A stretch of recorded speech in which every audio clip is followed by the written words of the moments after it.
Precious Lord, linger near when my life is almost gone.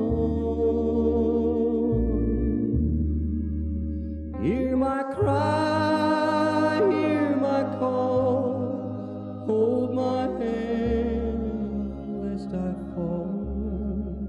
Take my hand, precious Lord, lead me home. Precious Lord, take my hand, lead me on, let me stand. Though I'm tired, I am weak, I am worn. Through the storm, through the night, lead me on by thy light. Take my hand, precious Lord.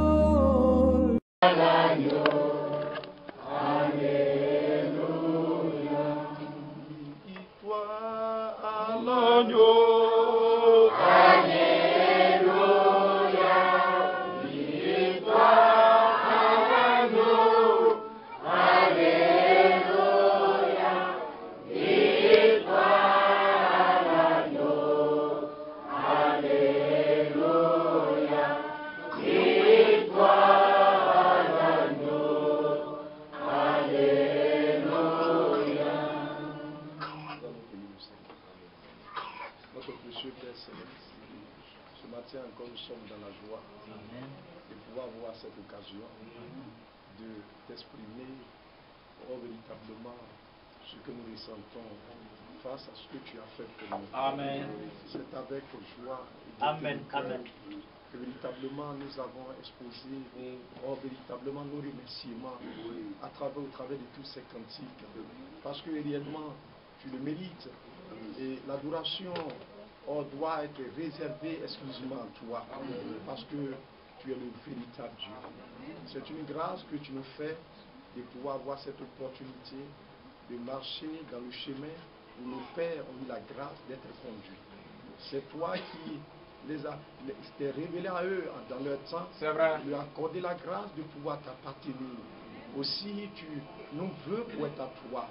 C'est toi qui nous as fait sortir de toutes ces saletés du monde, afin de pouvoir pleinement, oh Dieu, mettre ton nom sur nous, et que sur cette terre désormais, tu puisses nous tenir par la main, afin que nous puissions marcher dans tes voies.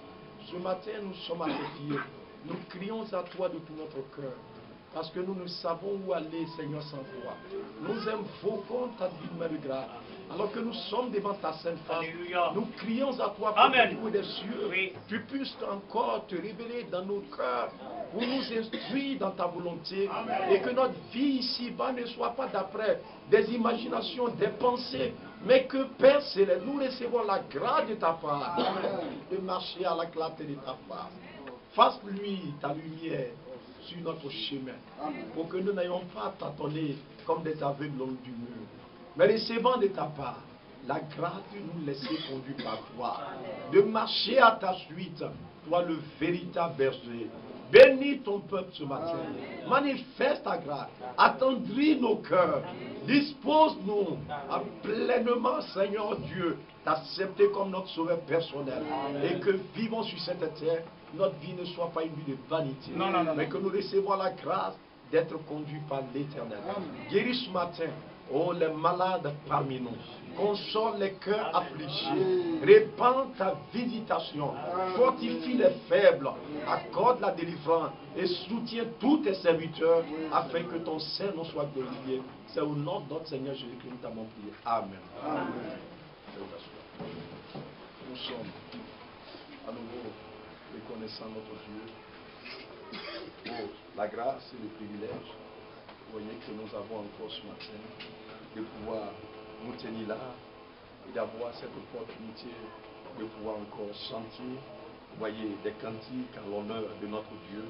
Puisse le Seigneur bénir tout un chacun de nous, véritablement, et nous soutienne. Nous saluons tout un chacun de nous, véritablement, et que le Seigneur nous accorde sa parfaite main de grâce, afin que nous ayons cette occasion, ce privilège de pouvoir être conduits véritablement par lui, par sa surmain, afin que dans cette marche-là, nous n'ayons pas véritablement à aller à l'aventure, mais que la grâce nous soit accordée de pouvoir être conduits par notre Dieu. Je crois que la dernière fois, lorsque j'étais en train de calculer le nombre, vous voyez, comment on appelle, du nom de la bête, j'avais mis E après Phili là. J'ai mis Phili, j'avais mis E et E là. Donc en fait c'est I qui était là. Donc véritablement nous avons eu à corriger cela. Donc vous pouvez le corriger. C'est pas E qui est à la place. Ici j'avais mis E. Je ne sais pas si vous avez fait attention. Vous voyez, alors que c'est I qui est là. Donc ça faisait un petit problème. Que Dieu nous bénisse. Je vous remets les salutations de l'épouse, notre frère Pascal, notre soeur Edamta, vous voyez, qui sont à Lyon. Vous voyez, elle m'a chargé de vous remettre, je l'ai eu ce matin. Aussi, elle m'a informé que hier, notre frère Albin Pini, qui est à Pointe-Noire, a perdu sa maman. Donc, si en tenant, j'ai pu l'appeler, vous voyez, et véritablement, il m'a aussi chargé de vous remettre ses salutations. Je lui ai transmis les salutations, les condoléances de toute l'Assemblée. Je crois, Dieu le voulant, l'enterrement se fera le mercredi, véritablement là-bas. Nous prions pour que Dieu soutienne notre frère et qu'il le fortifie davantage. Vous voyez, ceux qui peuvent l'appeler pour lui donner un coup de fil, je pense que ça sera véritablement aussi bien pour lui. Que Dieu nous soutienne. Il y a aussi notre frère Léonard que j'ai pu avoir hier. Il m'a aussi chargé de vous remettre véritablement ces salutations. Nous allons ce matin arrêter un peu, et puis il y a un sujet qui est sur mon cœur, en parler, et puis véritablement, si le Seigneur le veut, nous allons certainement reprendre, mais je crois que je dois pouvoir voyager.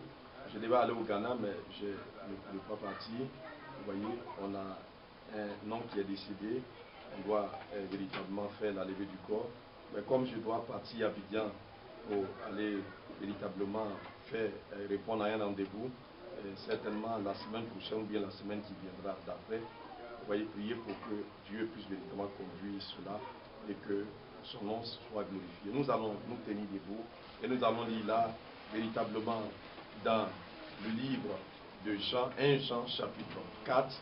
C'est là que nous allons lire ce matin, comptant sur la grâce de notre Seigneur Jésus-Christ. Vous voyez, 1 Jean au chapitre 4, nous allons lire là, vous voyez, parlant d'un sujet que j'ai promis d'en parler ici ce matin. 1 Jean au chapitre 4, il est écrit, nous lisons ce qui suit.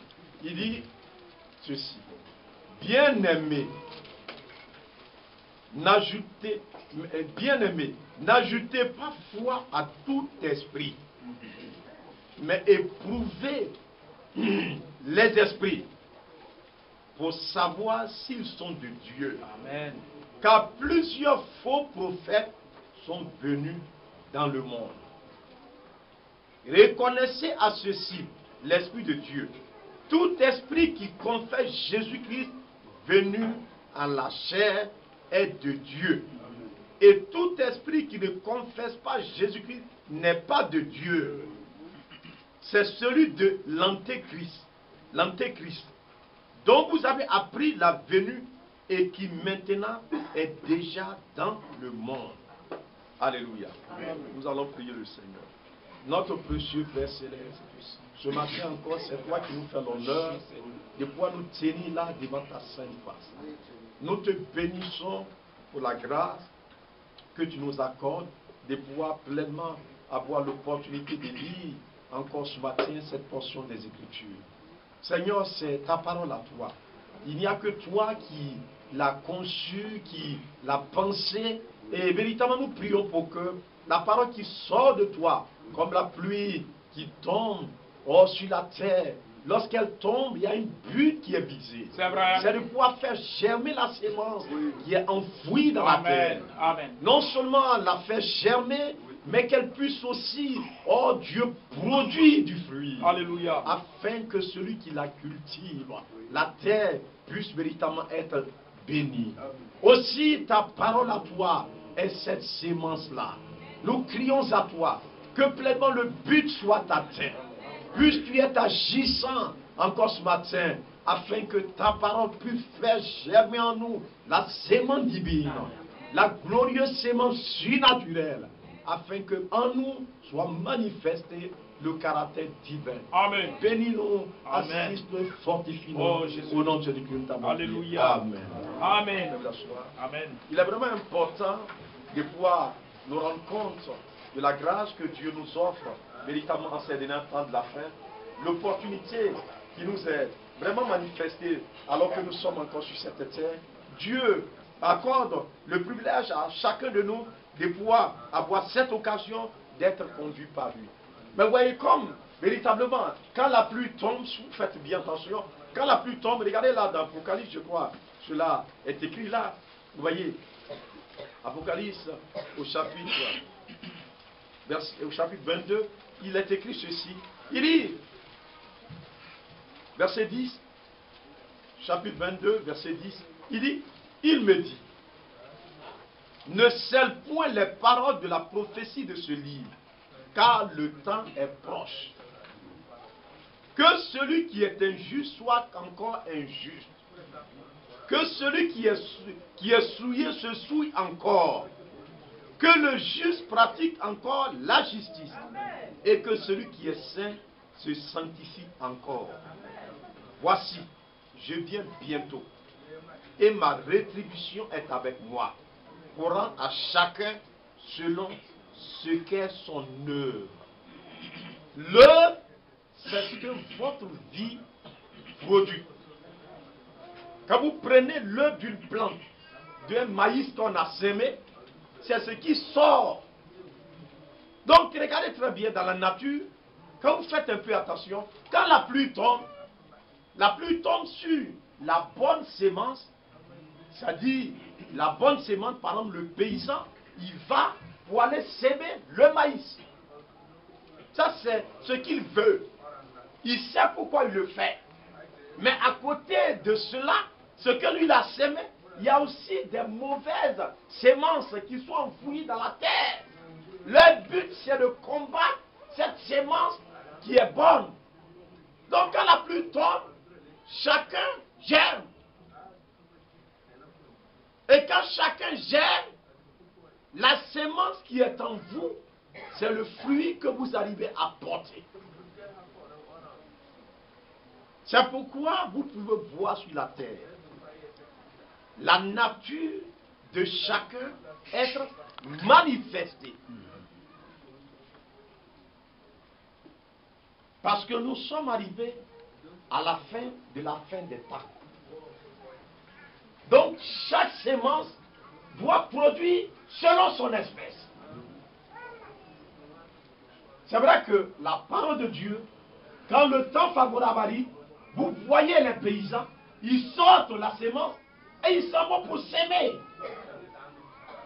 Chacun voudrait voir sa parcelle être envahie par la bonne sémence. C'est le but de chaque paysan en réalité. Que Dieu nous accorde cette grâce pour que nous puissions saisir ces choses qui sont assez capitales pour le salut vraiment de nos âmes. Mais en dehors de cela, en dehors de ce souci que ce paysan a, que Dieu nous accorde sa grâce, nous pouvons voir, nous pouvons constater que aussi il y a la mauvaise sémence qui est en train de croître partout. C'est là que nous devons vraiment faire attention ce matin. Nous parlerons d'un sujet qui est assez important. Parce que sur cette terre, nous sommes toujours confrontés à ce choix-là. Nous devons choisir. Même ce que nous devons manger, on nous fait un choix. Partout où nous sommes amenés à opérer un choix. Il dit ceci, bien-aimé, c'est un conseil que l'Esprit de Dieu nous donne. Bien-aimé, n'ajoutez pas foi à tout esprit. Tu veux voir attentivement ce matin. Il est important que nous puissions nous rendre compte que notre vie sur cette terre, c'est-à-dire quand on parle du salut, ça ne dépend pas du fait que nous sommes venus nous asseoir ici. C'est pas ça qui nous donne le salut. Le salut, ce n'est pas véritablement, c'est vrai, quand le temps arrive, vous allez voir que Dieu va parler. Mais ce qui va déterminer notre salut, c'est le discernement que vous allez avoir à l'égard de la parole qui retentit. Au temps de Noé, Dieu a parlé à toute la terre.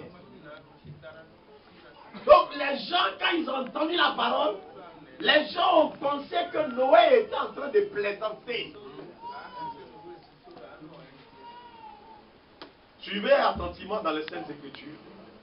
Quand vous regardez, dans Genèse, la Bible déclare,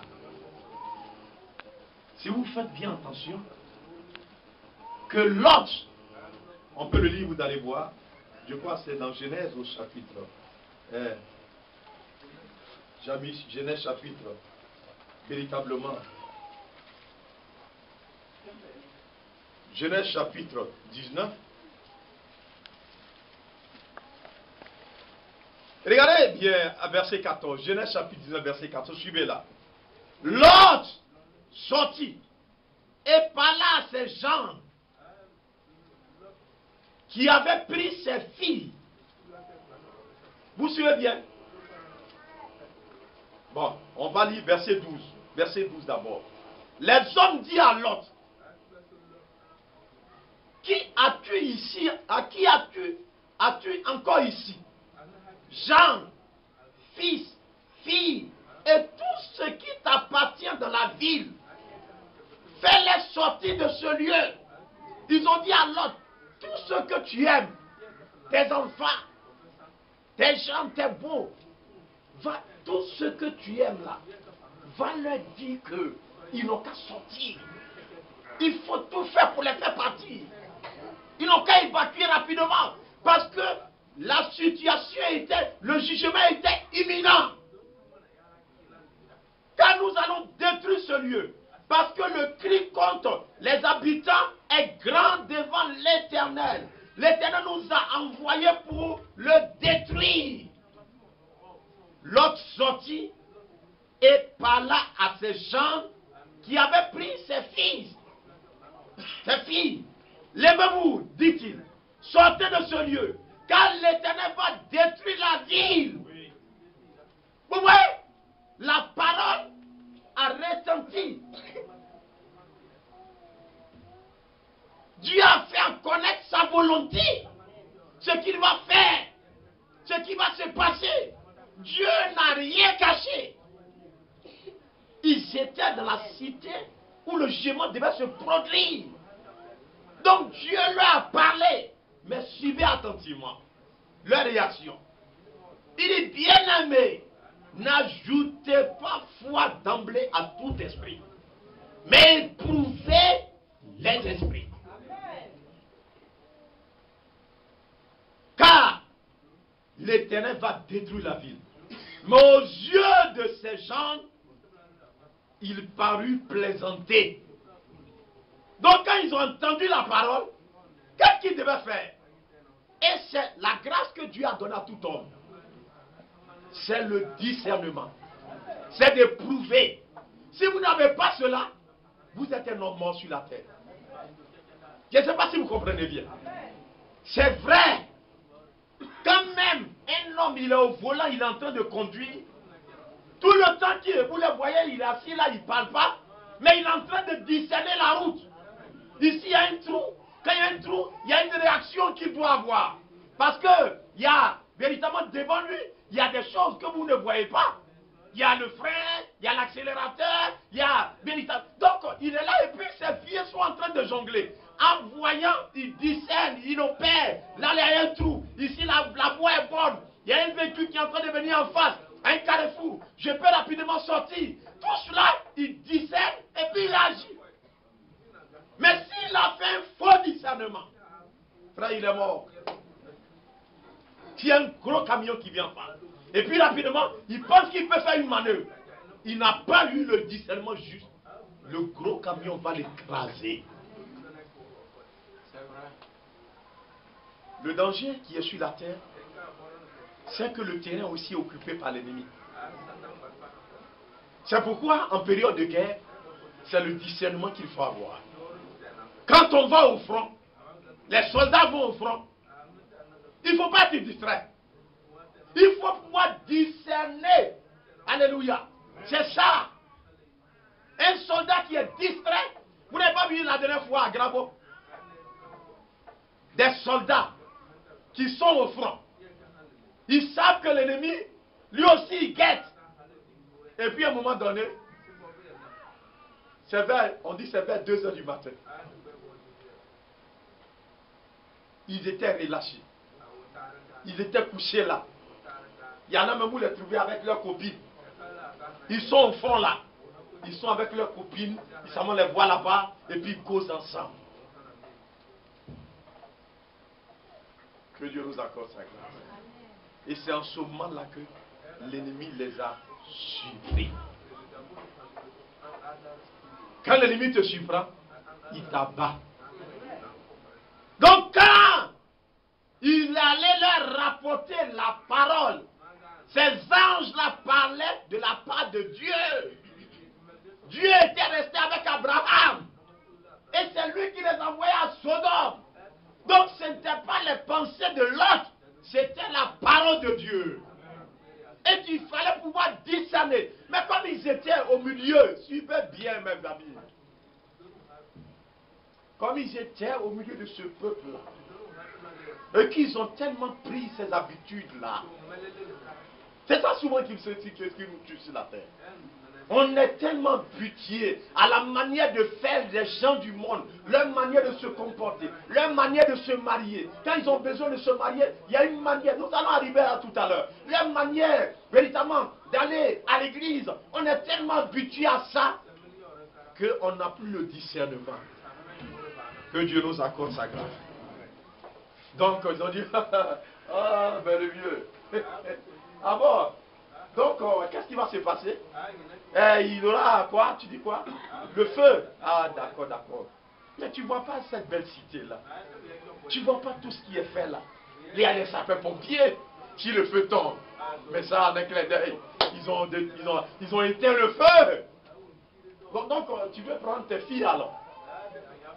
Bon, si c'est tes filles, tu peux te prendre pour bâtir. Vous voyez le discernement qu'ils ont fait de la parole qui était en face d'eux. C'est ça qui a déterminé leur destinée éternelle. Ils ont été tous anéantis. Vous suivez attentivement? Ils ont été tous détruits. Aucun d'eux n'a échappé. Vous me suivez attentivement? C'est une réalité, mes bien, mes frères. Donc, sur cette terre, alors que nous sommes, il dit, n'ajoutez pas foi à tout esprit.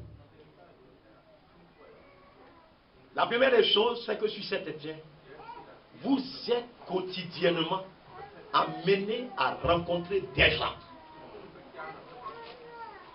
Mais avant de choisir quelqu'un comme votre ami, écoutez-moi attentivement. On ne choisit pas un ami comme ça.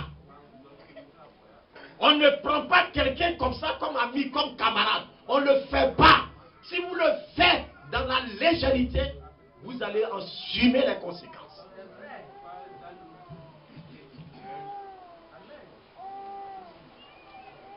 Que Dieu nous aide à comprendre. Avant de dire que lui là, c'est mon ami, vous suivez bien attentivement. Il faut d'abord éprouver l'objectif qu'il a. Le but qu'il poursuit. Est-ce que vous m'écoutez bien? Parce que derrière l'homme qui est là, se tient un esprit. Il y a les uns qui ont l'esprit de Dieu et il y a les uns qui ont l'esprit de ténèbres. Si vous vous êtes allié à quelqu'un qui a l'esprit de ténèbres, et que vous le prenez comme votre ami, ça veut dire que vos deux esprits sont d'accord. Son esprit entre en communion avec toi. Je ne sais pas si vous me comprenez bien. Vous suivez attentivement. Vos deux esprits sont liés. Vos deux esprits deviennent un. Donc avant que deux personnes, c'est ce qu'il avait dit, avant que deux personnes puissent marcher ensemble, il faudrait que d'abord, au départ, les deux s'accordent. Les deux doivent s'entendre. Je ne sais pas si vous comprenez bien. Avant que vous le décidez de marcher avec lui, il faudrait que vos deux esprits soient d'accord. C'est vrai. Donc par exemple, toi tu dis que tu es enfant de Dieu. Vous suivez attentivement. Et puis, tu es en face de cet homme-là. Lui, il a un esprit de ténèbres. Mais pour que toi, tu puisses être d'accord avec lui, je ne sais pas si vous suivez attentivement la chose. Pour que toi, tu puisses être d'accord avec lui, il faudrait que ton esprit arrive à accepter lui son esprit. À partir de l'instant où il est des ténèbres et que toi, tu arrives à l'accueillir dans ton cœur, à lui faire une place dans ton cœur, c'est-à-dire son esprit t'a déjà dominé. Les mauvaises compagnies corrompent les bonnes mœurs. Son esprit arrive à te dominer. Et quand son esprit est arrivé à te dominer, dès cet instant-là, ce n'est plus toi qui as le contrôle, mais c'est son esprit de ténèbres là qui te contrôle. Tu vas voir toutes les bonnes habitudes que tu as en toi, ça va commencer à voler en éclats. Tu seras surpris, même étonné. Des choses que tu ne tolérais pas avant, ces choses vont commencer à s'installer, à se glisser. Ces choses-là vont commencer à prendre forme dans ta vie. Parce que les mauvaises compagnies corrompent les bonnes mœurs. Si vous acceptez de laisser dans un panier où il y a des tomates, c'est en bon état. Et vous prenez une tomate qui est pourrie, une seule tomate pourrie. Si vous acceptez de placer cette tomate pourrie dans le panier où il y a des tomates qui sont véritablement bien, vous allez voir au bout de quelques jours, quand vous allez venir, vous allez vous rendre compte que toutes les tomates qui sont là sont complètement pourries. C'est vrai. C'est vrai. C'est la vérité, non? Tout est pourri. Tout le panier complètement pourri. Donc quand ceux qui ont les tomates, quand ils arrivent, ils strient. C'est le discernement ça. Ils mettent ce qui est en bon état d'un côté. Maintenant, toutes les tomates qui sont pourries là, on les met aussi d'un côté. Et je ne sais pas si vous avez fait attention à ça. Donc, quand ils mettent les bonnes tomates d'un côté, quand ces tomates-là resteront dans cet endroit, il n'y a pas de problème. Maintenant, les pourris là sont là-bas et ils vont commencer à se pourrir entre eux. Il dit que celui qui est injuste soit encore injuste. Donc, nous devons savoir que Dieu n'aime pas le mélange des semences. C'est la vérité, non? C'est une réalité, frère.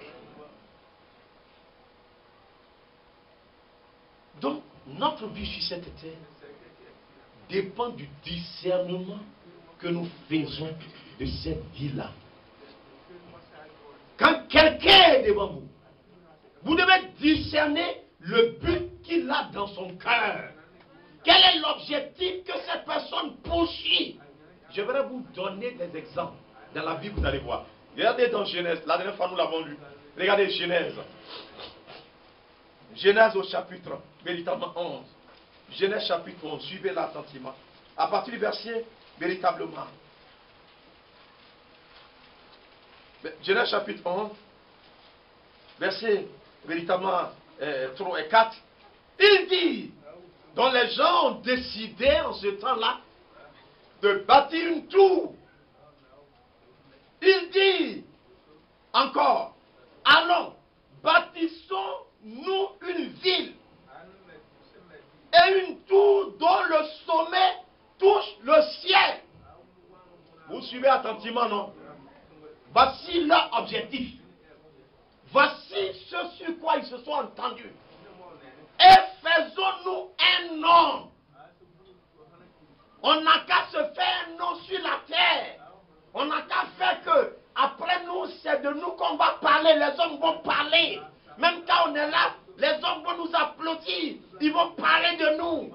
Est-ce que vous suivez l'objectif? Non. Suivez bien attentivement les choses. Voici le but que ces hommes avaient en décidant de construire cette tour-là.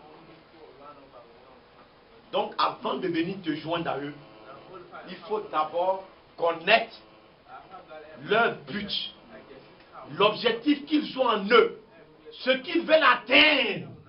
Ils veulent se faire un nom. Ils veulent bâtir une tour qui va toucher même le ciel. Suivez attentivement. Ésaïe chapitre 14. Regardez-la attentivement. Ésaïe chapitre 14. Suivez-la attentivement. J'aimerais vous faire voir certaines choses et vous allez apprécier véritablement à sa juste valeur le discernement dont nous parlons ce matin. Amen.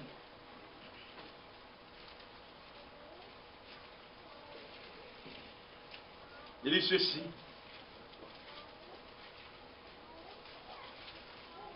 Tu disais en ton cœur, je monterai au ciel. Vous suivez, non? Ça, on parle de qui? On parle de Satan. Avant, il n'était pas Satan. Vous suivez attentivement? C'était lui qui mettait le sceau à la perfection. Il était aux côtés de l'Éternel.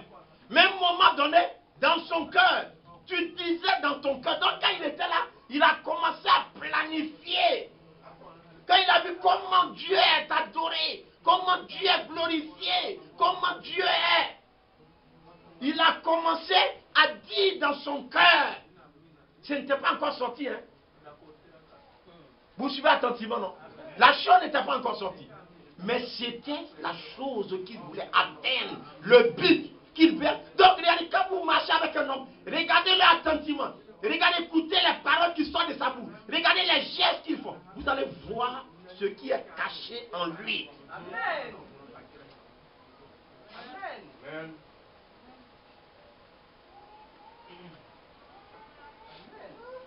Tu disais en ton cœur, je monterai au ciel. Je lèverai mon trône au-dessus des étoiles de Dieu. Je m'assiérai sur la montagne de l'assemblée. Regardez, à l'extrémité du septentrion, je monterai sur le sommet des nuées. Je serai semblable au très haut. Vous suivez, non? Regardez le pronom qui est employé. C'est lui qui doit être au centre de tout. C'était le but de cet ange-là. Ce astre brillant. Et qu'est-ce qui s'est passé? Il a été déchu. Parce qu'il ne pouvait pas rester là où Dieu est. C'est deux esprits différents. Il a été précipité. Il a été chassé.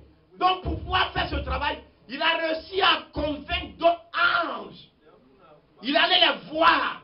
Il a parlé avec eux pour qu'ils soient d'accord avec lui. Est-ce que vous suivez attentivement?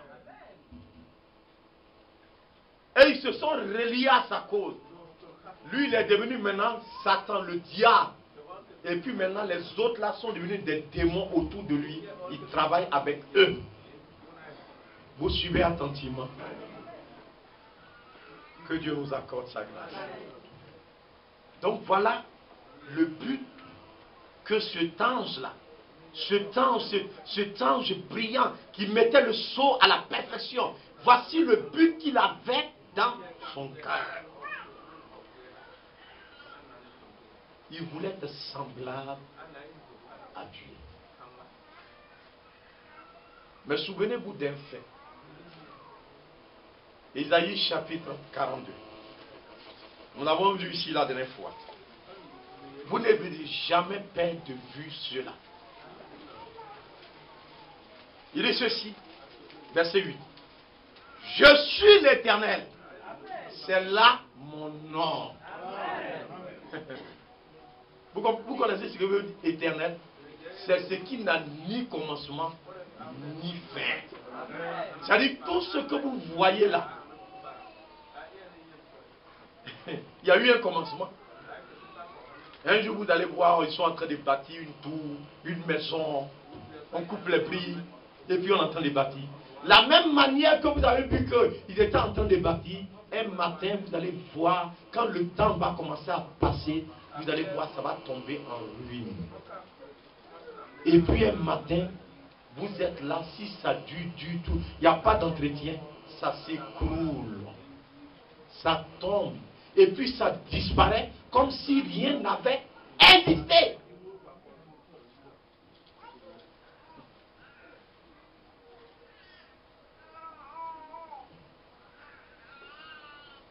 Quand on était petit, mon grand-père avait fait son campement. Et puis on partait là-bas. Quand les gens devaient aller casser les cacao, parce que les gens pouvaient casser le cacao pendant près de 3 jours. Mais la dernière fois j'étais allé, puisque j'ai un petit champ là-bas, j'ai demandé à ma maman, j'ai dit, mais où se trouve le campement là? Frère, il n'y a plus de traces. C'est le colatier là que vous voyez. Là, c'est tout. Sinon, le bâtiment là, c'est effondré. Oh, il avait crépi. C'est vrai que c'était en banco. Mais après, il a crépi, il a mis tôle. Frère, tout s'est effondré. Il n'y a plus de traces. Alors que quand on avait bâti ça nouvellement, c'était beau à voir. C'est quoi dit? Mon nom, c'est l'Éternel. Tout ce que vous voyez, eux tous, les hommes, les choses, ils vont passer. Mais moi, je demeure. Ça, il ne faudra pas perdre de vue. Quand on est là et puis on dit, bon, c'est mon anniversaire. Mais c'est à moi aussi qui t'approche. C'est vrai. Tu vois que ta santé n'est plus ça comme avant. Est-ce que vous comprenez? Tu deviens un peu fatigué. Ça ne va pas tellement bien. Que Dieu nous aide à comprendre. Il n'y a qu'un seul qui est l'Éternel. Il dit, c'est là mon nom. Et je ne donnerai pas ma gloire à un autre. Il n'y a pas quelqu'un qui va prendre la gloire qui revient à Dieu. Alors que, frère, tous les hommes nés de femmes, vous m'écoutez bien, les hommes qui sont sortis d'Adam, c'est ça qu'ils cherchent. Être adoré. La gloire.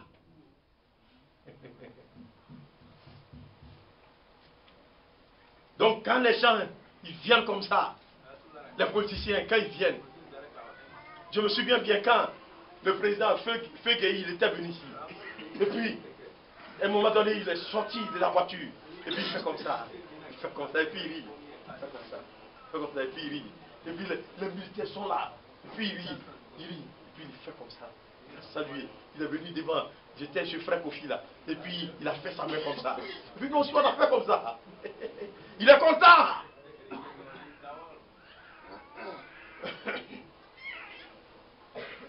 On dit, mais monsieur le président, vous allez devenir candidat. Il dit, bon, attendez, on va voir. Que Dieu nous aide à comprendre. Attendez, on va voir, attendez, on va voir. Et puis, il dit, moi, je suis candidat. Parce que, ils ont mis la gloire.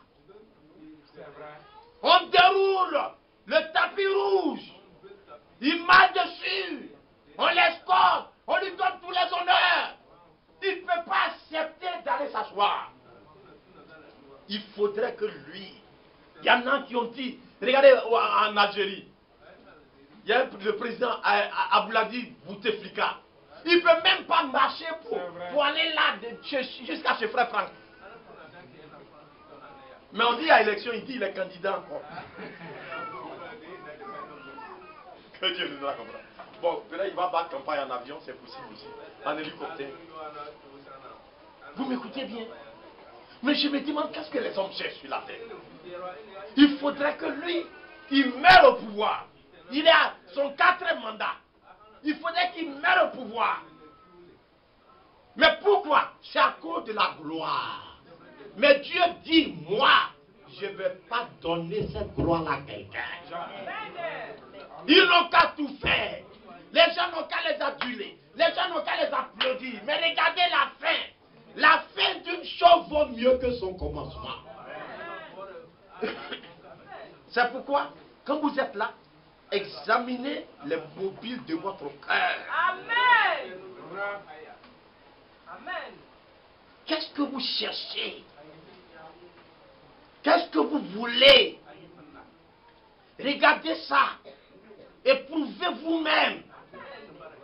Éprouvez vous-même. Et puis quand vous rencontrez quelqu'un, éprouvez-le. Ne vous tenez pas à ce qu'il vous dit, mais regardez-le, observez-le, voyez ses objectifs, voyez son comportement. Il dit, je ne donnerai pas ma gloire à un autre, ni mon honneur aux idoles. Jamais. Mais il dit, faisons-nous un nom.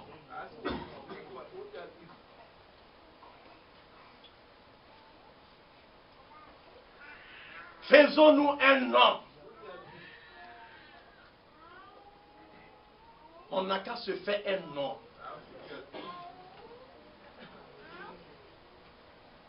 On dit rue Félix Houphouët-Boigny. Pont Félix Houphouët-Boigny. Général de Gaulle. Mais pourquoi il ne donne pas Pont Jésus-Christ? Vous avez entendu une fois ça?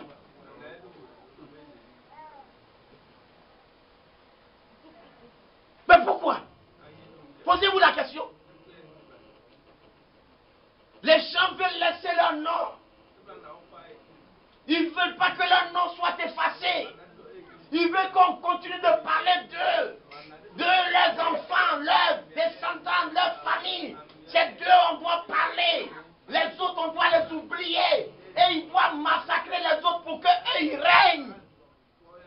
Vous suivez attentivement, frère. Que Dieu nous aide à comprendre. Donc les hommes que vous voyez, regardez leur objectif. Suivez-les de près, attentivement. J'aimerais vous donner des exemples. Donc on a vu 2 cas où ces hommes-là, ils étaient animés par un mauvais esprit. Ils voulaient se faire un nom. Satan lui-même, il voulait monter Jean chapitre 3. Regardez dans Jean chapitre 3. On va avancer tout de suite et vous allez voir que Dieu nous aide à comprendre. J'aimerais que chacun de nous puissions saisir cela. La chose la plus importante. Amen. Regardez Jean au chapitre 3. Regardez là ce qui est écrit. Jean au chapitre 3. Voilà ce qui est écrit. Verset 26.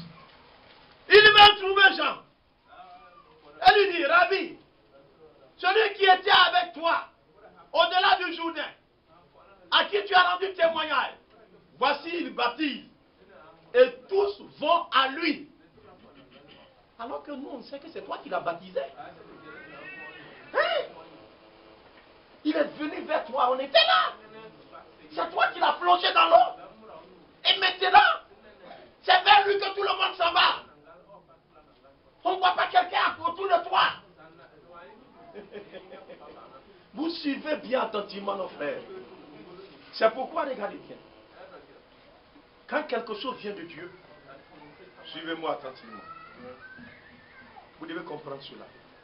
Si vous êtes de Dieu, vous êtes la sémence de Dieu, il n'y a que les fils de Dieu qui peuvent vous aimer. Amen.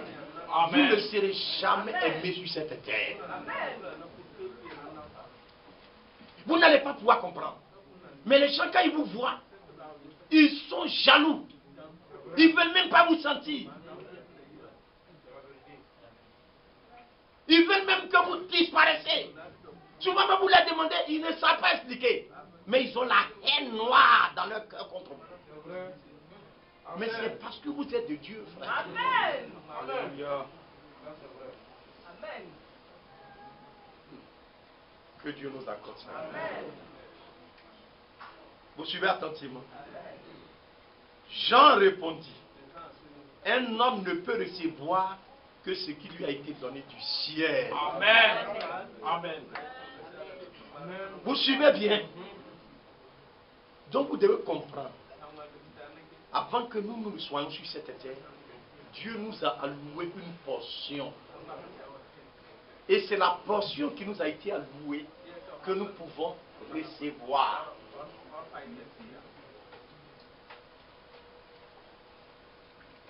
Il y en a qui sont, il dit, mais il y en a qui ont, quand ils sont quelque part, ils ont honte de dire qu'ils sont instituteurs.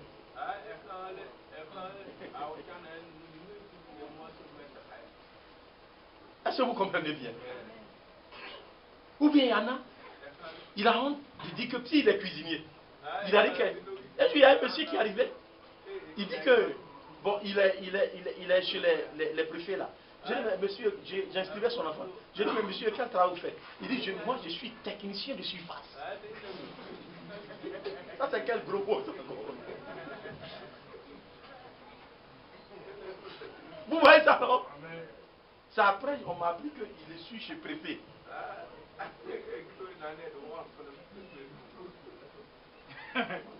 Mais ils ont pris un mot comme ça, joli, pour mettre autour. Technicien de surface. Est-ce que vous écoutez ça, les frères? Et c'est ça, les hommes, ils aiment. Pour se donner. Il dit, moi, je suis technicien de surface chez le préfet. Je travaille chez le préfet. À la présidence là-bas. Donc, quand il dit ça, vous allez trembler. Est-ce que vous suivez bien? Et les hommes ont des frères, suivez-moi attentivement. Il dit, un homme ne peut recevoir que ce qui lui a été donné du ciel. Vous-même, vous êtes témoin. Je vous ai dit, j'ai dit, je ne suis pas le Christ. Il dit, quand je suis avec vous là, toujours je vous répète, ce n'est pas moi. Ce n'est pas vers moi que vous devez être attachés. Ce n'est pas vers moi que vous devez venir. Je ne suis pas le Christ. Mais j'ai été envoyé devant lui. Je ne suis qu'un envoyé. Je suis venu faire sa commission. Celui à qui appartient l'épouse, c'est l'époux. Il y a un propriétaire. Quand vous voyez quelque chose là, l'homme qui est là, il est un propriétaire. Aucun homme n'appartient à un autre. Le propriétaire de tous les hommes, c'est Dieu. Amen. Amen. Amen. Donc vous devez veiller à cela. Pour que quelqu'un ne fasse pas de vous son esclave. C'est lui qui pense et puis vous avaler. Ne faites pas ça. C'est Dieu qui doit penser à votre place. Il ne faudrait pas qu'un homme, c'est-à-dire tu te rends compte que ce qu'il dit, ce n'est pas vrai, mais tu avales. Ne faites jamais ça. Quand vous discernez que ce n'est pas juste en accord avec la parole, ne soyez pas d'accord. N'acceptez pas. Ne vous laissez pas dominer. Mais la chose qui doit dominer, régner sur nous, c'est la parole de Dieu. Parce qu'elle est éternelle. Il dit que tout homme soit considéré comme menteur. Mais Dieu seul pour vrai. Amen. Amen. Chaque soir, quand on devait faire le journal, on fait point. Et puis on dit, il faut Boigny a dit, la paix ce n'est pas un mot. Nous, quand on était petits, on entendait ça. C'est un comportement. Mais au lieu de dire ça là, si on prenait un passage de la Bible, et puis chaque fois on disait ça, avant de commencer le journal, vous n'allez pas voir comment Dieu allait nous bénir. Amen. Amen. Osaïe, avant de faire le journal, et puis on monte le ciel comme ça. Et quand on monte le ciel, et puis on voit Mobutu, sa photo, ça sort comme ça dans les nuages là. Et puis il descend, ça descend. Ça dit qu'il n'est pas sur cette terre ici, il est au ciel là-bas. Mais avant de mourir, il pisse comme ça, c'est le sang qui sort. Vous savez combien de personnes qui l'ont enterré? 10 personnes au cimetière chrétien de Rabat, au Maroc. il y avait 10 personnes qui étaient à son enterrement. Lui qui aimait la foule, lui qui aimait la gloire, est-ce qu'il savait qu'il allait terminer là-bas? Jamais. Mais Dieu savait que c'est là-bas qu'il allait terminer. Est-ce que vous comprenez bien? C'est ce que tous les hommes cherchent. Les gloires, la foule. C'est une réalité. Mais ne soyez jamais attirés par ça. Regardez ce matin, si je suis devant vous ici, c'est pas, je vous le dis, ce n'est pas parce que moi, je vais être là. Mais je suis comme contraint d'être ici ce matin.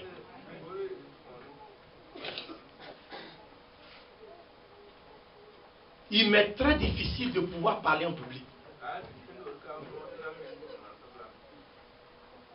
C'est une vérité, ma frère. Suivez attentivement la leçon que cet homme va nous donner. Il dit, mais l'ami de l'époux qui se tient là et qui l'entend éprouve une grande joie à cause de la voix de l'époux. Aussi cette joie qui est la mienne est parfaite. Il est l'ami de l'époux. Il fait les commissions de l'époux à l'épouse. Vous suivez, non? Il faut qu'il croisse. Il faut qu'il croisse. Croître, c'est grandir. Il faut que lui, il grandisse. Et que je diminue. Voilà le but que cet homme poursuivait. Alléluia. Vous suivez bien, non? Il dit, celui qui vient d'en haut est au-dessus de tous. Et celui qui est de la terre est de la terre. Il parle comme étant de la terre. Celui qui vient du ciel est au-dessus de tous. Amen. Vous suivez la chose, non? Regardez cet homme-là. Regardez le but qu'il avait dans son cœur. Regardez l'objectif que cet homme poursuivait. C'est que lui, il n'a qu'à disparaître. Il n'a qu'à diminuer. Il dit qu'il croisse. Et que moi, je diminue. Je sois effacé. Et qu'on lui, on le voit. Donc c'est ça que vous voyez qui est en train de s'accomplir.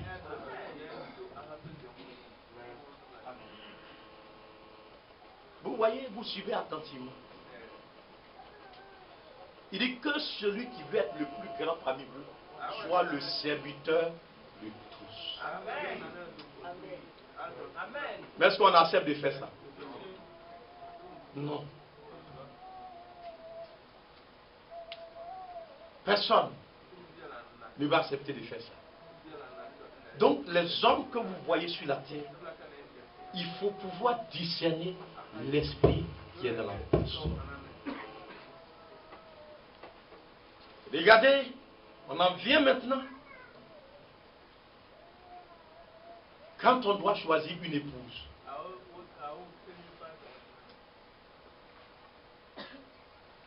on doit pouvoir faire un discernement. Amen. Parce que quand tu n'as pas discerné la femme qui est en présence de toi là, frère, tu es un homme mort. Donc un jour, je vais vous donner un exemple. C'est dans Genèse chapitre 24. Suivez attentivement. Genèse au chapitre 24. Regardez ce qui est écrit. Genèse chapitre 24.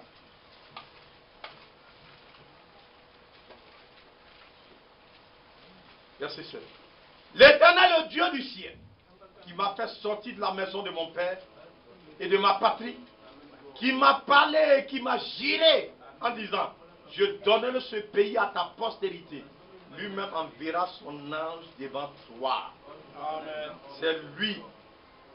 C'est là que tu prendras une femme pour mon fils. Amen. Alléluia. Regardez attentivement verset 13. Voici, je me tiens près de la source. On peut lire à partir du verset 12 déjà. Il dit, Éternel Dieu de mon Seigneur Abraham, fais-moi, je te prie, rencontrer aujourd'hui ce que je désire. Et use de bonté envers mon Seigneur Abraham. Voici, je me tiens près de la source d'eau. Et les filles des gens de la ville vont sortir pour puiser de l'eau. C'est le choix le plus difficile qu'on doit se marier. Comment faire? Mais l'exemple est là devant nous dans la Bible. Il dit que la jeune fille à laquelle je dirai, pense ta cruche, je te prie, pour que je boive, et qui répondra, bois, je te donnerai aussi à boire à tes chameaux. Soit celle que tu as destinée à ton serviteur Isaac. Et par là, je connaîtrai que tu uses de bonté envers mon Seigneur. Vous voyez la prière qu'il a. Il n'avait pas encore eu une idée sur une fille. Il arrivait, il s'est tenu à l'entrée de la ville. Il n'est pas allé regarder d'abord. Aujourd'hui, quand on veut se marier, qu'est-ce qu'on fait? On regarde les soeurs là. Et puis on mène enquête. Celle-là, elle vient d'où? Elle est de quelle nationalité? Et puis on fait jusqu'à... On a le CV de toutes les soeurs là. On met dans notre ordinateur. Et puis on commence à trier. On trie, on trie. On prend leurs photos, on regarde. Celle-là, bon. Elle est claire. Hein? Bon. Celle-là. Bon, d'accord. Celle-là. Elle a une dent qui est comme ça. Bon, ça, je l'ai. Bon, puis on regarde. C'est pas ce qu'on fait. Mais lui, il n'avait pas vu la figure de quelqu'un. Il a crié à Dieu. Voilà le cas droit. Est-ce que vous suivez ça? Parce qu'il sait qu'au ciel, il y a quelqu'un qui déchire sur la terre pour les hommes. Il n'avait pas encore fini de prier, de parler, que sortit sa cruche sur l'épaule. Rebecca, née de Pétuel, fille de Milka, de la femme de Nacor, frère d'Abraham. C'était une jeune fille très belle de figure. Elle était vieille et aucun homme ne l'avait connue. Elle descendit à la source, remplit sa cruche et remonta. Le serviteur courut devant elle et dit, laisse-moi boire, je te prie, un peu d'eau de ta cruche. Elle répondit, bois mon Seigneur. Et elle s'empressa d'abaisser sa cruche sur sa main. Vous voyez, non? On dit elle était pressée. Elle m'a dit, oh, vous devez vous fatiguer les gens. Moi, je suis regardé, où je suis descendu tout à l'heure. Je suis fatigué comme ça. Et puis, tu viens. Les gens ne regardent pas tout ça. Hein. C'est pas le problème. Vous me suivez? Qu'est-ce qui les intéresse? C'est la chair. Mais tout comme fait, mon frère. Tu t'attaches à une soeur à cause de sa chair. Mais tôt ou tard, elle va vieillir. Ou bien c'est pas vrai? Elle n'a qu'à me produire, fait tout. On n'a qu'à chaque mois l'envoyer à Abidjan. On met dans la machine. On fait bien, on dit non. Quand tu mets ça, dans ton corps là, ça va pas devenir comme pour les vieilles. C'est faux. À un moment donné, vous allez voir qu'elle est là comme ça. Quand mon grand-père était vieux là, bon, ça, sa peau là, c'est prié. Tu dis, mais pourquoi ton peau là? Et puis il est là, il dit on n'a qu'à gratter. Et puis il y a des boutons, et puis on casse. Il fait son dos, et puis on est là, on casse. Et puis il dit, grand-papa, mais pourquoi il y a odeur qui est sur toi comme ça? Il dit, tu vas voir un jour. On n'a qu'à mettre parfum, tout ce qu'on veut. Mais vous allez voir, il y a des odeurs, la peau dégage des odeurs. On vieillit. La figure qui était belle là, ça commence à se plier. Toi-même aussi, tu commences à vieillir.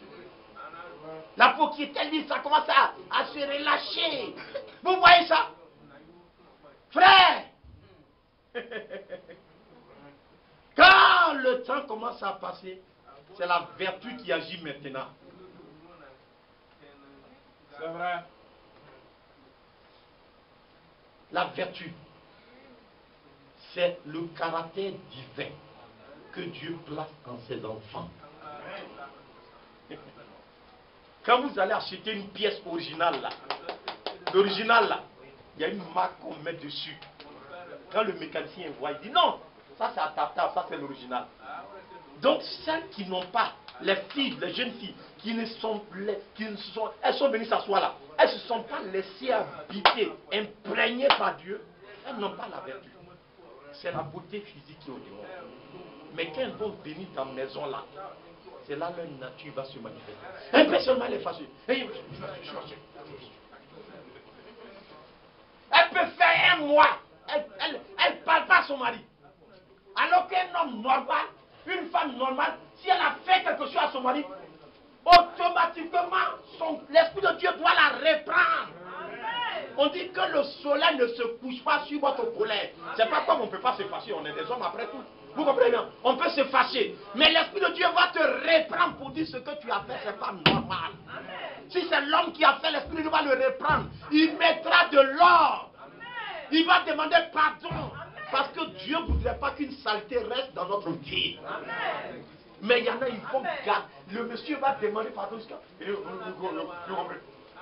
va le bouder dans la chambre, dans manger, tout ce frère pendant près de 3 mois. Elle est dedans. Ça, c'est un esprit de sabotage. Tant que toi, tu ne vas pas accepter ce qu'elle va te dire là, elle est fâchée. Est-ce que c'est normal ça? Mais c'est ça, on regarde.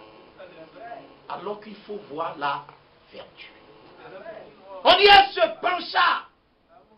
Oh, c'est regardez. Elle répondit, verset 18. Bois, mon Seigneur. Et elle s'empressa d'abaisser sa cruche sur sa main. Elle lui donna à boire. Quand il lui achevé de lui donner à boire, elle dit, je puiserai aussi pour tes chameaux jusqu'à ce qu'ils aient assez bu. Il y avait combien de chameaux? 10. 10.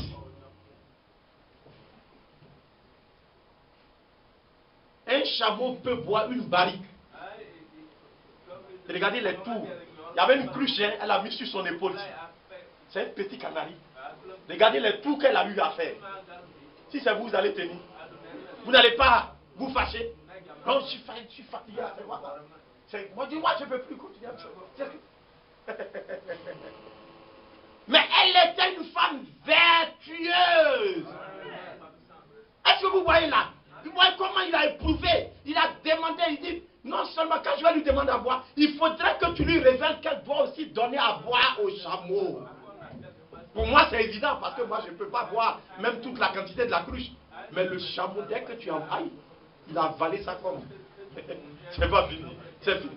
Et il attend encore. Elle, il dit, jusqu'à ce qu'ils aient assez bu. Elle laisse ça. Mais quand cet homme a vu ça, c'est ça, la crème. Que nous recherchons dans le Seigneur.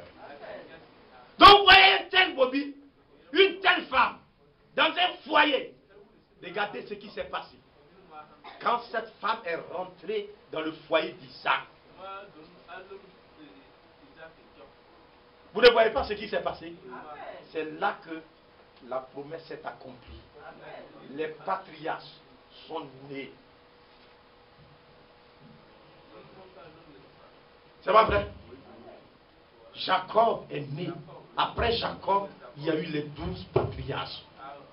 Et qui ont donné naissance à l'état d'Israël que vous voyez aujourd'hui. Donc le mobile est assez important. Ça, c'est une femme. Donc, avant d'opérer un choix, vous devez crier à Dieu. Pour que Dieu vous donne une femme qui craint l'Éternel. Parce que, souvenez-vous, vous conviendrez en bas avec moi. Nous et notre maison, nous devons servir l'Éternel. Ce n'est pas pour véritablement servir Satan. Mais nous vivons pour que Dieu soit glorifié. Donc nous en arrivons. Tout homme sur cette terre. De la même manière que tu as choisi tes camarades, tes amis, tu as choisi une épouse. Mais tu dois aussi choisir une église que tu vas fréquenter. Tu dois opérer un choix. où tu peux dire ça, c'est mon assemblée. C'est là-bas. Quand je me mets à genoux, je prie pour mon pasteur. Je prie pour chaque frère. Quand j'apprends qu'un frère a un problème, c'est aussi mon problème. Parce que c'est mon assemblée. Vous devez choisir. Si vous voulez être musulman, vous savez pourquoi vous voulez être musulman. Si vous voulez être christianiste céleste, vous savez pourquoi vous êtes christianiste céleste. Mais vous devez voir, avant d'opérer, vous devez choisir. Parce que si vous n'avez pas fait le bon choix, comme pour une femme, toute votre vie va se ruiner. Une fois, j'étais chez un monsieur. C'est pas un croyant. Et puis j'étais en train de lui parler. C'est une réalité. Il y a des femmes, quand tu les maries, tu as marié tes pensées. C'est une réalité. Mais il y a des femmes qui ont de la vertu. Elles vont t'épauler. Parce que son caractère, on dit, Dieu a dit, je lui ferai une aide semblable. Donc elle prend plaisir à aider son mari, à l'aider à pouvoir réaliser, faire quelque chose pour leurs enfants, leur progéniture. Est-ce que vous comprenez bien? C'est une réalité. Et c'est son souci permanent. Souvent, mais elle s'oublie elle-même.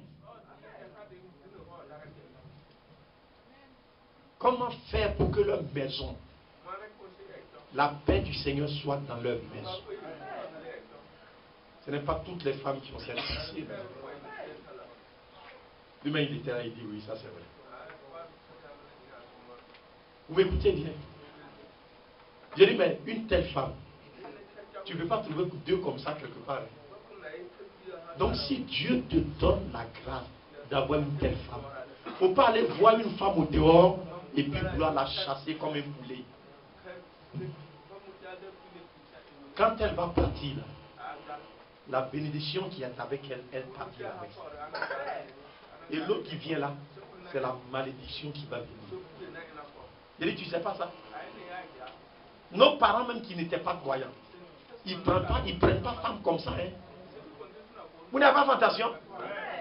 Quand ils voient une bonne famille, ils s'en va. Quand l'enfant est né bébé là, il dit, quand il va grandir là, ça, je vais prendre pour donner à mon enfant.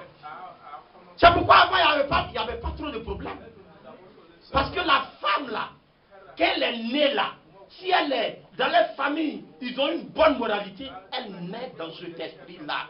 On l'élève avec cette vertu. Quand même ils ne connaissaient pas Dieu, mais la parole de Dieu était inscrite dans leur cœur. Ils ne voudraient pas que l'honneur de leur maison soit bafouillé. Ou bien c'est pas vrai? Donc il y avait moins de problèmes. Mais aujourd'hui on va au maquis, on rencontre femme, on prend. Les gens s'en vont boire bien. Et puis ils rencontrent. Ils s'en vont dans boîte de nuit. Et puis il a rencontré femme là-bas, il prend. Mais l'esprit qui vient de la maison, c'est l'esprit de boîte de nuit. Les enfants qui vont naître là, regardez-les tous, ils seront des enfants de boîte de nuit. Ils vont chauffer. C'est une réalité. Ça, ils n'ont pas volé. C'est comme ça, mes frères. Que Dieu nous aide à comprendre. Avant, j'ai appelé une de nos élèves. Et puis j'ai dit, ah, mais toi aussi. Regarde comment ta maman est gentille, elle est calme.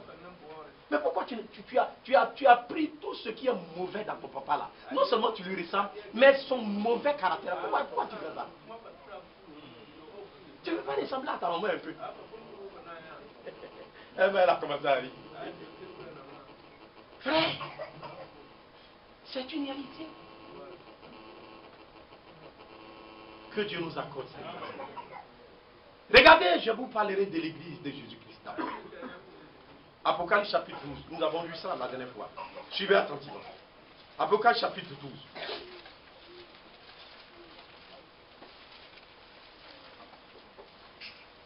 Un grand signe parut dans le ciel. Une femme enveloppée du soleil. La lune sous ses pieds. Et une couronne de 12 étoiles sur sa tête. Amen. Est-ce que vous suivez attentivement? Elle était enceinte. Elle criait, était en travail dans les douleurs de l'enfantement. Donc voici, Ça, c'est l'épouse de Jésus-Christ. Quels sont les cas? On l'a décrit, ce qu'elle a. Qu'est-ce qu'elle a? On dit, elle était enveloppée du soleil. Donc quand vous arrivez dans l'église qui appartient à Jésus-Christ, vous devez voir cela. La femme était enveloppée du soleil. On va arriver tout à l'heure. La lune sous ses pieds. Et une couronne de 12 étoiles sur sa tête.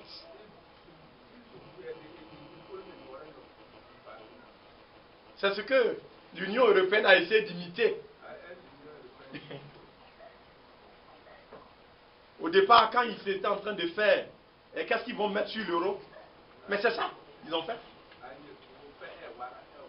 Ils ont pris une femme et ils ont mis 12 étoiles autour de sa tête.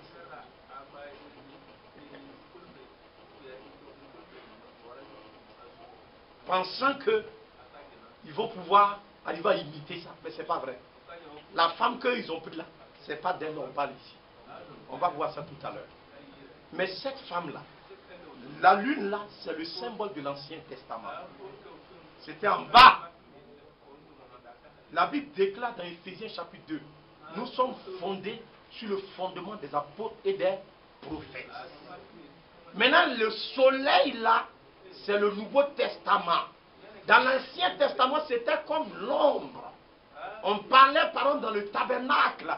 Quand vous arrivez dans le temple, il y avait une cuve d'airain qui était là, où on se lavait, on faisait toutes sortes d'ablutions avant de rentrer dans le tabernacle. Et il y avait tous 3 compartiments. Il y avait le parvis, le lieu saint et le saint des saints. Et dans le saint des saints, personne ne pouvait entrer. Mais tout cela, c'était une ombre. La réalité n'était pas encore venue. Chaque adorateur, une fois par an, il venait avec son animal. Chacun savait, celui qui savait qu'il avait péché, il vient avec son animal, il confesse ses péchés, il met la main sur l'animal, et puis on égorge l'animal. On recueille le sang. Et le souverain sacrificateur entre avec tout ce sang-là, des animaux. Et quand Dieu agrée, il ressort vivant. Amen. Chacun repart à la maison comme étant agréé par Dieu. Amen. Mais chaque année, on revenait pour faire cela. Mais c'était une ombre des choses à venir. Dans le Nouveau Testament, quand Christ est apparu, il a été l'agneau immolé. Amen. Le sacrifice, la victime expiatoire, non seulement pour couvrir, mais pour effacer complètement nos péchés. C'est pourquoi il est celui-là qui ôte le péché. Il dit voici l'agneau. Jean l'a présenté. C'est pourquoi on n'a plus besoin de faire d'ablution. Parce qu'avant qu'on aille, il aille à la croix, on l'a lavé d'abord. Il allait au baptême, il a été lavé dans l'eau. Et quand il est sorti, il allait à la croix. Il dit voici l'agneau qui ôte le péché du monde. C'est le sacrifice, l'agneau. Dieu a pourvu lui-même. La chose est devenue claire. Ce n'est plus nos hommes, mais c'est la réalité. Le but que Dieu voulait atteindre, le but a été atteint. C'est vrai. Dans l'Ancien Testament, il fallait qu'un ange remue l'eau à la piscine là, de Bethsaida, c'est pas ça. Quand l'ange a remis l'eau, le premier qui se jette, il est comment? Il est guéri. Mais ce jour-là, il est arrivé là lui-même. Lui qui guérit là, la réalité était en face. Cet homme ne s'est pas jeté dans l'eau. Il dit, prends ton lit et va. Amen. Aussitôt, Amen. l'homme a été complètement guéri. Les gens étaient étonnés. Est-ce qu'il a été guéri? Mais maintenant, lui-même, il était là, celui qui guérit. C'est-à-dire que si tu places ta confiance en lui, en sa parole, tu es guéri. Il dit, je suis l'Éternel qui te guérit de toutes tes maladies. Donc la réalité était en face de nous. Vous suivez attentivement. C'est là que les gens n'ont pas compris. Que Dieu nous aide à cause. C'est vraiment bien, mes frères. Donc cette femme-là, dans cette église-là, hier nous l'avons vu, il dit, je bâtirai mon église. Et les portes de l'enfer, Matthieu chapitre 16, verset 18, ne prévaudront point contre elle. Donc on ne choisit pas une église pour la choisir. Mais on discerne quel est l'esprit qui est dans cette église. Je vous le donne. Amen. C'est pas ce qu'il a dit. Amen. Donc ce qu'il a reçu du Père, il a déversé ça dans l'église qui a son corps. Mais ce n'est pas pour que quelqu'un vienne pour dominer, pour régner. Nous sommes tous des frères et des sœurs, sauvés par la même grâce. Est-ce que vous comprenez attentivement? Mais ici, celui qui doit être honoré, c'est Jésus-Christ. Tout est mis en œuvre pour que la gloire appartienne à Jésus-Christ. Nous vivons dans nos maisons pour que la gloire revienne à Jésus-Christ. Alléluia. Mais regardez très bien. Il est venu, il faudrait qu'en 3 ans, il se fasse un homme. Il faudrait que dans la région, on sache que c'est lui. Ce sont des programmes purement humains. Mais nous sommes là pour nous laisser conduire par Dieu. Amen. Nous nous abandonnons entre ses mains. Il a son programme. Au temps marqué, il suscite des enfants de Dieu. Il les apporte. Frère, il dit, l'or et l'argent m'appartiennent. Si nous avons besoin de telles choses, Dieu pourvoira lui-même. Vous allez voir que c'est lui-même qui va aboyer, qui va, on dit chaque jour, le Seigneur ajouter à l'église. Ce n'est pas un homme qui ajoute, mais c'est le Seigneur qui touche les cœurs. Il connaît ses enfants, il les a mis au temps marqué, il les place, chacun a un rôle à jouer, et chacun joue le rôle pour lequel il est placé dans le corps. C'est un corps, ce n'est pas que le corps de quelqu'un, c'est le corps de Jésus-Christ. Et tous les membres du corps, chacun a de l'importance. Il n'y a pas quelqu'un qui doit être minimisé, mais tous ont leur place. Et chacun joue le rôle pour lequel il doit jouer. Nous travaillons pour que lui croisse, mais que nous diminuons. C'est là-haut que nous recevrons de sa part la couronne. Pour l'instant, nous travaillons pour que son nom soit glorifié. Il dit, pourquoi nous regarder dans Actes, vous avez lu, non? Chapitre 3. Comme si nous étions capables de faire quelque chose par nous-mêmes. Vous n'avez pas vu cet esprit-là? On peut le dire, vous allez voir, mes bien-aimés frères. Regardez comment que Dieu nous aide à comprendre. Vous voyez? Si c'était nous aujourd'hui, suivez bien attentivement. Regardez la chose qui est manifestée là. On va finir tout à l'heure, mes bien-aimés frères. Regardez la chose qui est là. Suivez-la attentivement. Acte au chapitre. Véritablement, c'est chapitre 3, non? Chapitre 3, verset combien? Oui. Dieu te bénisse, mon frère. Pierre, voyant cela, dit au peuple, homme Israël, pourquoi vous tenez-vous de cela? Pourquoi avez-vous les regards fixés sur nous, comme si c'était par notre propre puissance ou par notre propre piété que nous eussions fait marcher ce homme? Est-ce que vous comprenez bien? Il dit le Dieu d'Abraham, d'Isaac, de Jacob, le Dieu de nos pères, a glorifié son serviteur Jésus-Christ. Regardez celui dont ils sont en train de faire. Que vous avez livré, régné devant Pilate, qui était David qu'on le rate. Vous avez régné le saint, le juste. Regardez de qui il est en train de parler. De lui, Pierre? Non. Il est en train de présenter Jésus. Amen. Tout homme doit présenter Jésus-Christ parmi le peuple de Dieu. Nos vies doivent le témoigner. C'est la raison pour laquelle nous vivons, mes frères. Est-ce que vous comprenez bien? Voici la raison pour laquelle nous existons. C'est pour que le nom du Seigneur soit glorifié. Il n'y a rien d'autre. Soit glorifié parmi son peuple. Si vous faites quelque chose, pour vous faire voir. Je prêche ici pour me faire voir. Frère, je vais disparaître un de ces 4 matins. Amen. Ici, il s'agit de l'église de Jésus-Christ. Amen. Dans l'église des hommes, il y a le programme des hommes.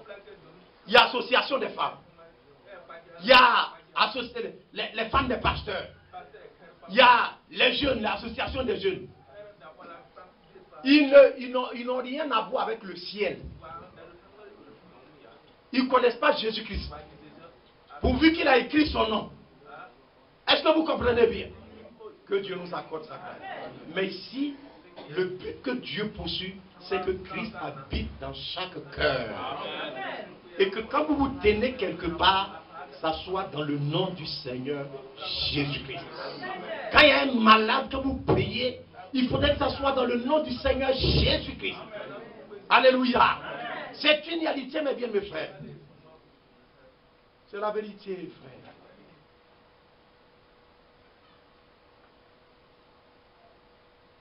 J'étais touché dans mon cœur. Et quand j'étais allé au Rwanda, en 2008, on dit, là-bas on dit, quand un prédicateur vient comme ça, il prêche, il faut le payer. Donc quand on était à Liban, on était près de 140 prédicateurs venus de l'Afrique. Donc chacun voudrait aller prêcher quelque part pour qu'on le paye. Vous m'écoutez bien? C'est bien. Donc quand le moment est venu où je devais venir, le pasteur Vianney m'appelait dans la chambre où je dormais. Il dit, veut me voir. Et il allait sortir une enveloppe. Il y avait $1000 dedans. Il dit, je n'ai qu'à prendre pour payer mon billet d'avion aller-retour. Je dis, non, non, j'ai sorti mon billet. J'ai dit, j'ai mon billet d'avion aller-retour. Bon, je suis venu, ils m'ont logé. Il y avait une soeur qui était là, qui s'occupait de tout. Vraiment, ils ont tellement dépensé. J'ai dit, mais vous avez tellement dépensé. Regarde tout ce monde qui est venu. Chacun était logé, nourri. Mais c'est trop. Je n'ai même pas pu avoir quelque chose pour vous donner. Et puis je vais venir. Non, non, frère, c'est pas possible. Il dit, c'est la première fois qu'il voit un nègre refuser l'argent. Un noir. Il était dépassé. Mais parce qu'il faudrait montrer l'espérance de vie qui est en nous. Amen. Vous voyez quelqu'un pour la première fois et puis c'est l'argent qui vous intéresse. Est-ce que c'est normal, frère? Vous allez rendre visite à des frères et puis après vous... Mais bon, mon transport, hein. Payer mon transport. Ça, c'est quel esprit, ça, frère? C'est Dieu qui touche les cœurs. Amen. Ce n'est pas l'homme qui fait pression sur quelqu'un. Est-ce que vous comprenez bien, frère? Peut-être aussi, il était en train d'éprouver l'esprit qui était en moi. Est-ce que vous comprenez bien, frère? C'est une réalité, mes bien, mes frères. Il est important que nous puissions comprendre qu'en réalité, alors que nous marchons sur cette terre, dans cette œuvre-là, nous devons faire prévaloir l'esprit qui vient de Christ. Amen. Et dans l'église du Dieu vivant, il dit une chose. Il dit, mon joug est léger. Vous ne devez pas sentir comme une épée, un fardeau qui vous pèse là-dessus. Non et non. Est-ce que vous écoutez bien? Tout ce que vous faites, vous devez le sentir avec joie. Le faire de tout votre cœur. Ce n'est pas sous l'effet d'une pression, d'une contrainte. Tu n'as pas fait ceci, tu n'as pas fait... Non, non, non, non. Tu dois, on ne doit rien ici. Est-ce que vous m'écoutez bien? Parce que c'est lui qui conduit ses brebis. Il marche au-devant d'elle. Il se révèle à ses brebis. Vous devez avoir ce discernement pour choisir l'église à laquelle vous voulez appartenir. Si vous avez fait un mauvais choix, vous allez vraiment constater un déséquilibre dans votre vie. Mais dans l'église de Dieu, lorsque c'est l'église, vous sentez que chaque jour qui vient, vous apprenez davantage dans les voies du Seigneur.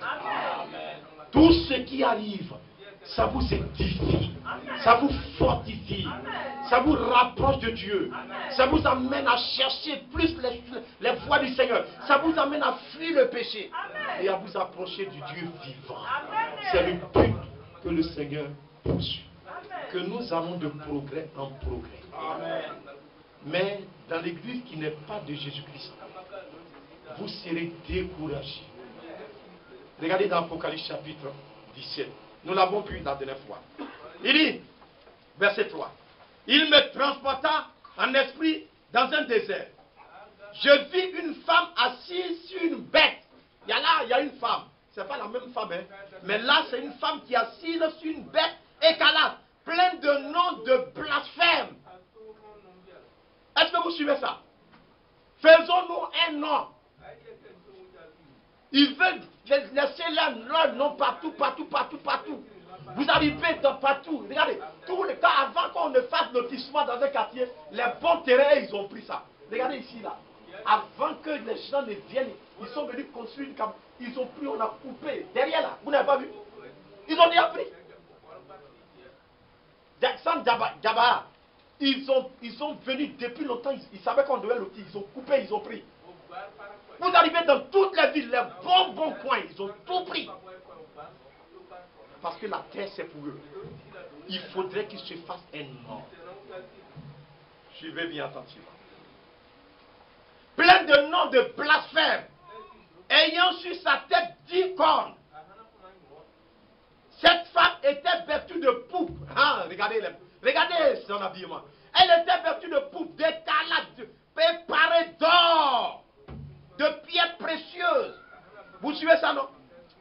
Parée d'or et de pierres précieuses. De perles et de perles.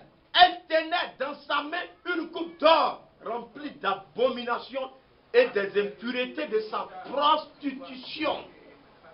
Sur son nom était écrit un nom. Sur son front, un mystère.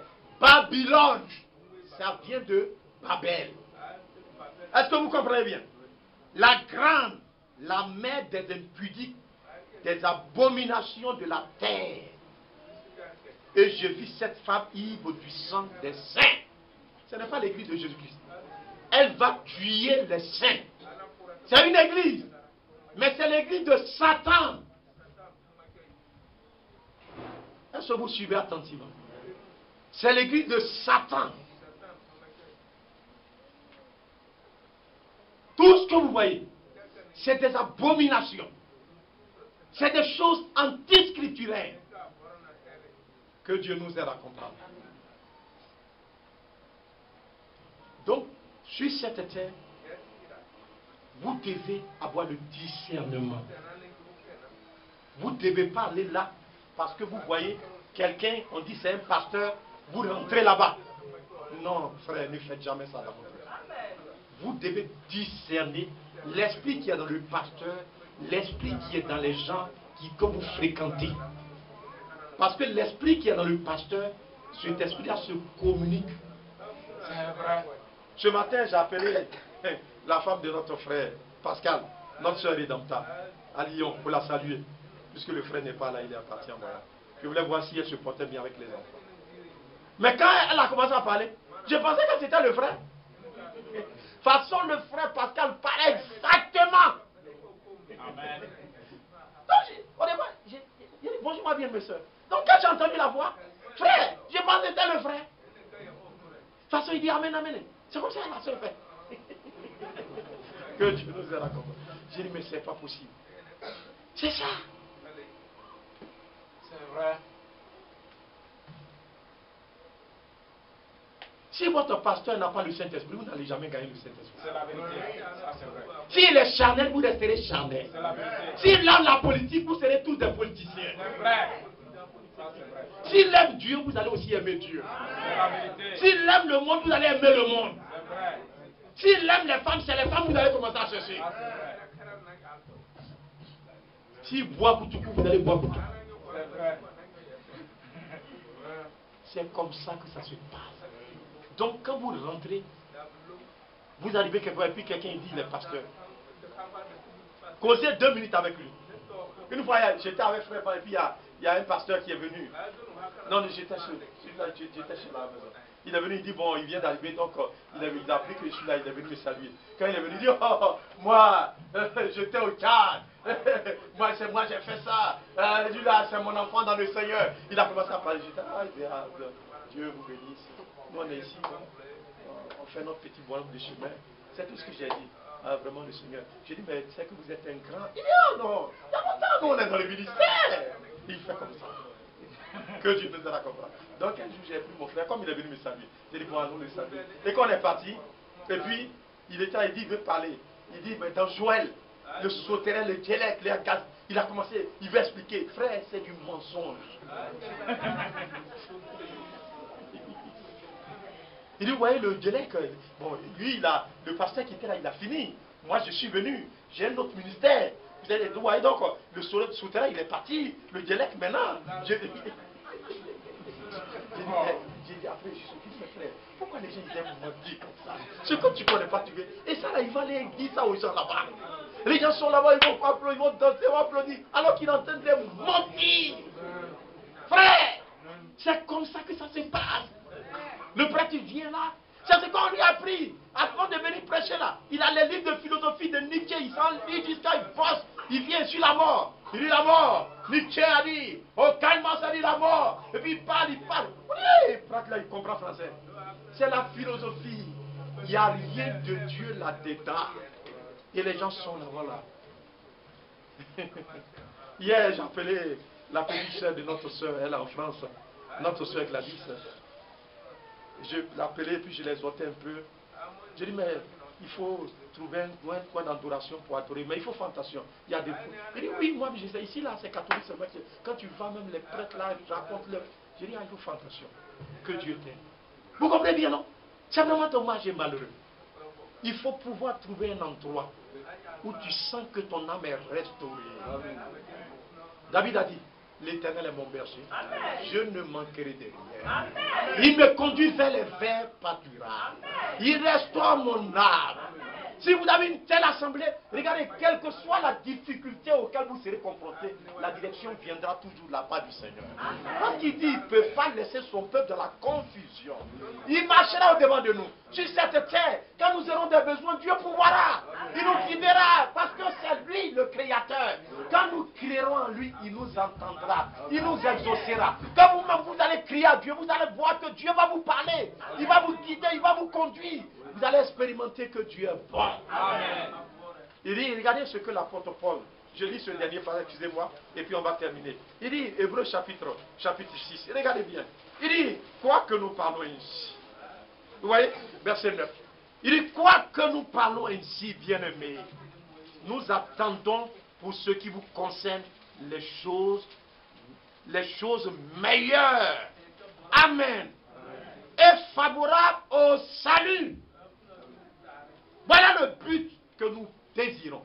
Nous poursuivons. Les choses les meilleures et favorables au salut. Regardez un dernier, excusez-moi, pardonnez-moi. Je vais Amen, amen. C'est le dernier et puis je vais m'arrêter. Galates, je crois que ça doit être là. Chapitre 4. Regardez ce qu'il dit là, cet homme de Dieu. Regardez ce qu'il dit dans Galates. On lit et puis on va terminer. Galates chapitre 4. Regardez ce qui est écrit.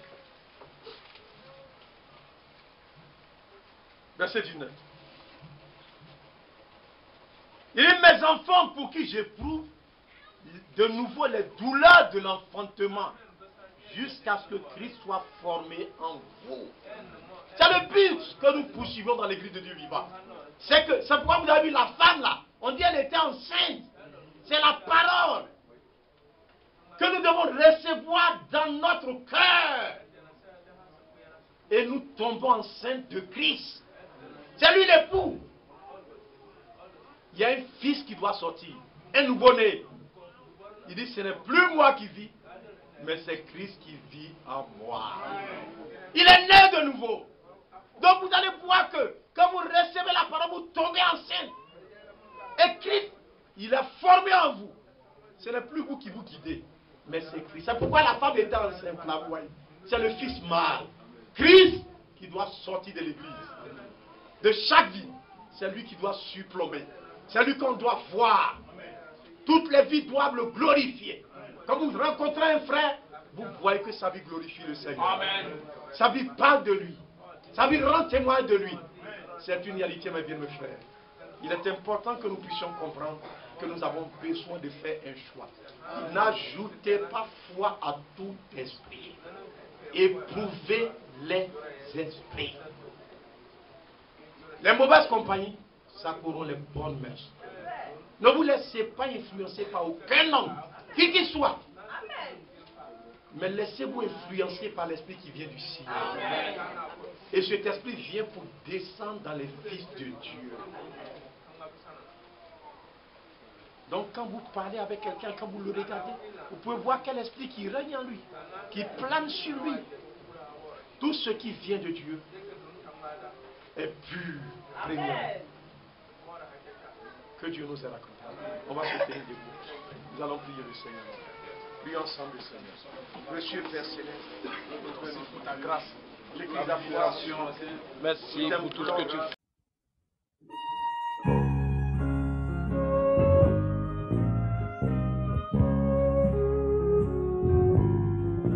God's children